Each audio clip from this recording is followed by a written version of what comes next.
Good evening. My name is James Kirkendall. I'm in the Computer Crime Scene Investigation class instructed by Jeff Owen at Grantham University. Today is the 18th of June, 2014.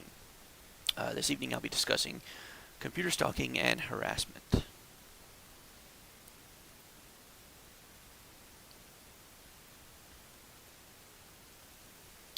Harassment.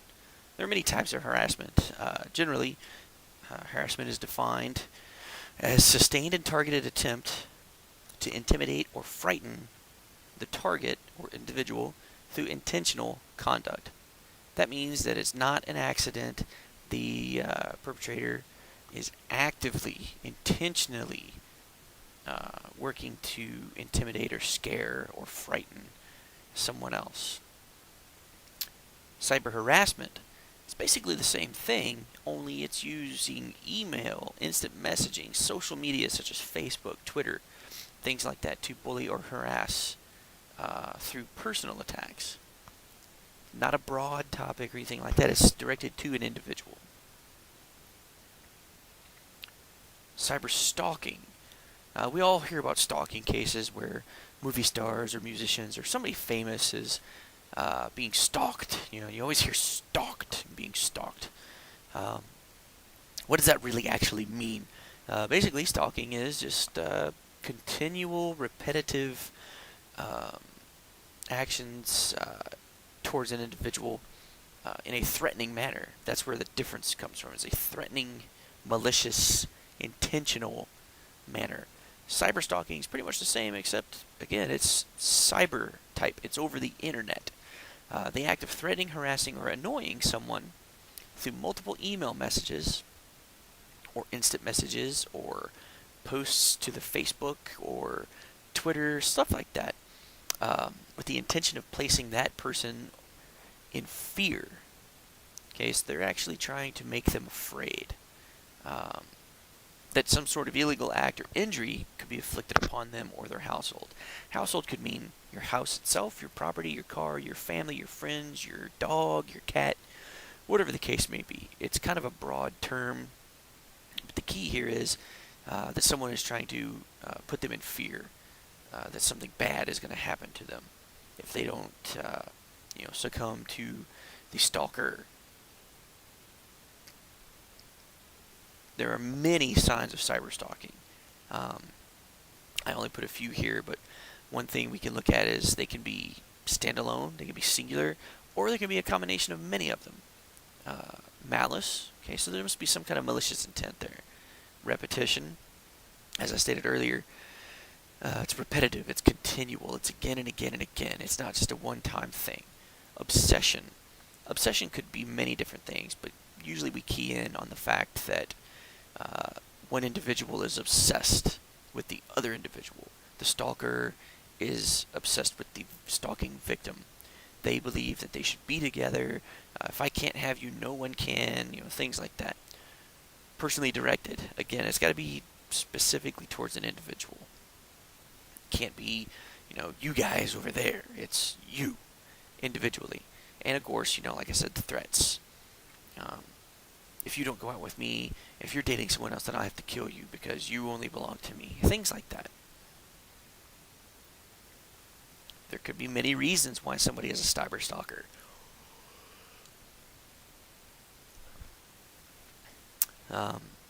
Low self-esteem, again, obsession, revenge. That's an interesting one. Somebody could be a stalker because of revenge. You broke up with me, so I want to make your life miserable. I want to make you come back to me. I want you to fear for your safety because you've hurt my feelings, you've hurt my pride, so now I'm going to cause damage to you. And everybody's favorite, insanity. A lot of people, that do these stalking crimes, I guess you could say,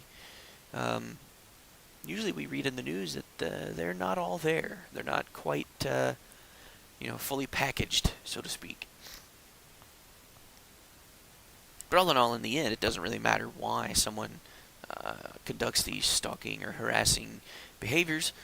But we do need to realize that they could escalate and evolve into actual real-world violence. The cyber world is bad enough.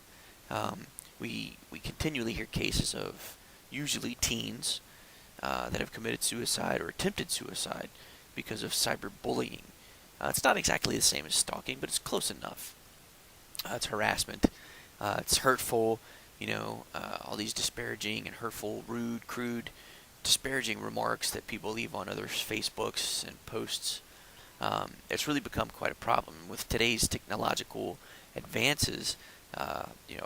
Right literally at the palm of your hand, at your fingertips. Um, you can leave a message for someone saying, you're fat and ugly. What are you doing wearing that shirt? In class, even today. My son's going to be going into 6th grade, and they have data time, media time, where they can take their cell phones or their tablets to school and poke around on them during this time period. So that's just, in my opinion, opening up opportunities for people to use these technological devices, gadgets, doodads, whatever you want to call them, to potentially rain down horrible comments, because kids are evil. Kids are horrible. And the things that they say to each other to hurt each other's feelings on purpose is really bad enough without having to deal with it anytime you go to check your email. Protecting yourself, it's always a good idea to know, how to take care of the problem for yourself. You can block the individual's email. Obviously, they can make a new email and continue to send you messages, and you can continue to block them and delete them. And if this continues, of course, let the authorities know, because then, I apologize, a little bit tired today. Continually block the emails. Let the authorities know, because then they can maybe, build a case against this individual who's harassing or stalking you. Here's a key thing. Do not communicate with them under any circumstances. If someone sees someone else in the hallway and they glance at them, person A glances at person B. Person B thinks that person A is really interested now, just from that tiny glance. And again, this may come from many different angles, but the interest isn't there. And person A has no interest in person B whatsoever, but person B, they caught that look, and now they know that they're in love. And if you have a bad date, for example, and you don't want to go out with this person again, but you're kind of a nice person, and they keep calling you and sending you text messages and emailing you, hey, when are we going to go out again? When are we going to go out again? If you reply back, even in just such a polite way, to say, you know what, I had a good time, but not a great time. I really don't think that we're cut out for each other. Even if you respond in that manner, you're still leaving the door open for them to think that there's a chance, just by the fact that you replied. And that could be bad. Never use your real identity, unless it's a trusted website and you know that who you're talking to. Because if your real identity gets out there, and you're dealing with a stalker or harassing communications, then you're just opening yourself up to a world of bad things. Because if your real name is put there, then it's not that hard to find your address. I can find people on Facebook just by knowing their name, and I can find out where they live, where they went to school, who their friends are, things like that. And that creates a whole different ball of trouble. It's not just for you, but for people because they could, the stalker or harassing individual could contact your friends then and play at being a long lost buddy from high school or whatever, and try to get more information out of them to use against you. It's not a good idea to use your real identity unless it's a very trusted place where you know who you're talking to.